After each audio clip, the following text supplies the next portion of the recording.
हे ग्रामीण भागामध्ये असणाऱ्या गरीब भटक्या विमुक्त जाती मध्ये येणाऱ्यांसाठी ही अर्धा तास चर्चा मी उपस्थित केली आहे। अध्यक्ष महाराज, राज्यातील यशवंतराव चव्हाण मुक्त वसाहत योजनेमार्फत जे शेवटच्या प्रवाहातल्या शेवटच्या पंक्तीमध्ये आहे त्या लोकांसाठी 2011 मध्ये घरकुल योजना करण्यात आली।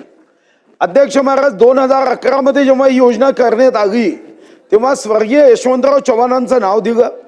70,000 रुपयाच्या योजनेवरून मग 1,20,000 रुपयापर्यंतचा निधी वाढवला।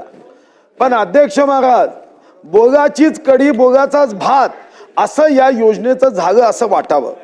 मी महाराष्ट्रात किती तुम्ही घरकुल मंजूर केले याच्यावर आता जात नाही, पण एक महत्वाचा मुद्दा आहे की आता यशवंतराव घरकुल योजनेमध्ये ज्या भटक्या विमुक्त जातीच्या लोकांना घरकुल मंजूर आहे त्यांचे पैसे दिले जात नाही।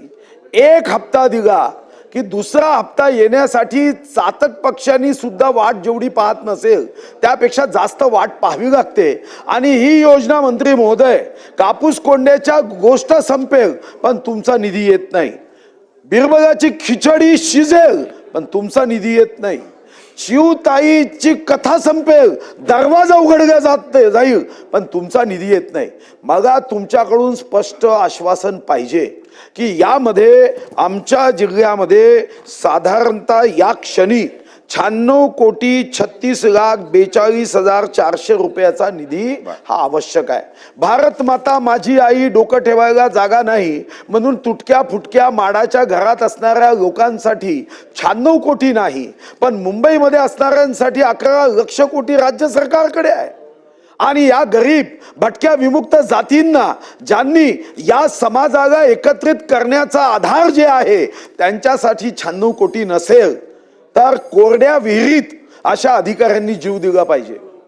तुम्हाला माझं स्पष्ट यामधलं उत्तर हवंय की हे 96,36,42,400 हे तुम्ही किती दिवसामध्ये चंद्रपूर जिल्ह्यातल्या या सर्व घरकुल योजनेमध्ये असणाऱ्या घरांना साधारणतः तुम्ही आमच्या 15,058 घरं मंजूर आहे। यवतमाळ जिल्ह्यात तुम्ही 52,816 घरं मंजूर केली। तुम्ही बीडमध्ये 27,281 घरं मंजूर केली। जालन्यामध्ये 14,867 घरं मंजूर केली। पण ही मंजूर केल्यानंतर जर याला निधी दिला जात नसेल तर अध्यक्ष महाराज, रेती दिल्या जात नाही, तुम्ही निधी देत नाही, तर त्यांनी करायचं काय? म्हणून तुम्ही आता उत्तरामध्ये सचिव, कक्ष अधिकारी ज्यांचा 1 तारखेला योग्य वेळी पगार होतो त्यांनी लिहून दिलेलं उत्तर देऊ नका। ज्यांना फ्लॅट आहे, ज्यांना 1 रुपयामध्ये जमिनी देऊन सोसायट्या करून मुंबईत घर बांधून देतो त्यांच्या वतीने तुम्ही उत्तर देऊ नका। तुम्ही खरे ओबीसी नेते असाल तर तुम्ही भटक्या विमुक्त जातीला न्याय दिला पाहिजे। आणि भटक्या विमुक्त जातीला न्याय देण्यासाठी आम्ही अपेक्षा एवढीच आहे की चंद्रपूर जिल्ह्यामध्ये हे घरकुल जे मंजूर केले तेही बदलण्याचा प्रयत्न सुरू झाला।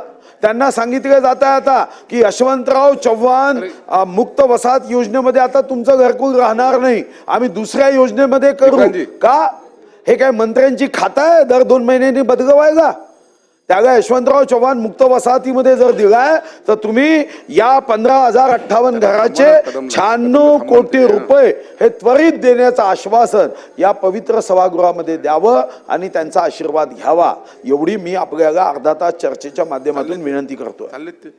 अध्यक्ष महोदय, सन्माननीय सदस्य सुधीर भाऊ, ज्येष्ठ सदस्य आहेत, त्यांनी ज्या अर्ध्या तासाच्या चर्चेमध्ये आज यशवंतराव चव्हाण मुक्त वसाहत योजनेच्या संदर्भात जे मुद्दे उपस्थित केले त्याच्यामध्ये मी सुधीर भाऊला सर्वात महत्त्वाचा जो आपण प्रश्न विचारला की निधी कधी उपलब्ध होणार आहे, तर सुधीर भाऊ, मी आपल्याला सांगायला मला आनंद होतोय या पुरवणी मागणीमध्ये या योजनेसाठी 300 कोटी रुपये मंजूर झालेले आणि नक्कीच चंद्रपूरचा जो आपण म्हणजे आपल्या हिशोबाने 96 कोटी, माझ्या हिशोबाने 88 कोटी 21 कोटी हा सगळा 100% निधी ताबडतोब दिला जाईल। त्याबद्दल तर आपण काळजी करू नये। अजून यस 100%। आणि आपण जे काही जो विषय केला तो आज कसं झालंय की ह्या योजनेचं आता आपण पुढे चालू करत आपला पुढे कसं आहे की हे सगळे आता जे आपण ग्रामविकासच्या माध्यमातून पंतप्रधान आवास योजना जी आहे, नवीन जे काही घरकुलं द्यायची आहेत ती त्या योजनेच्या माध्यमातून देत आहोत. बंटी बांगडे या जागेवर पण बसा. जुने जे आहे त्याचे बांगडेजी 100% आज 300 कोटी रुपये निधी आलेला आहे. आम्ही सगळे जे काही घरकुलाचे विषय पेंडिंग आहेत त्यांचे हप्ते ताबडतोब द्यायची व्यवस्था करू.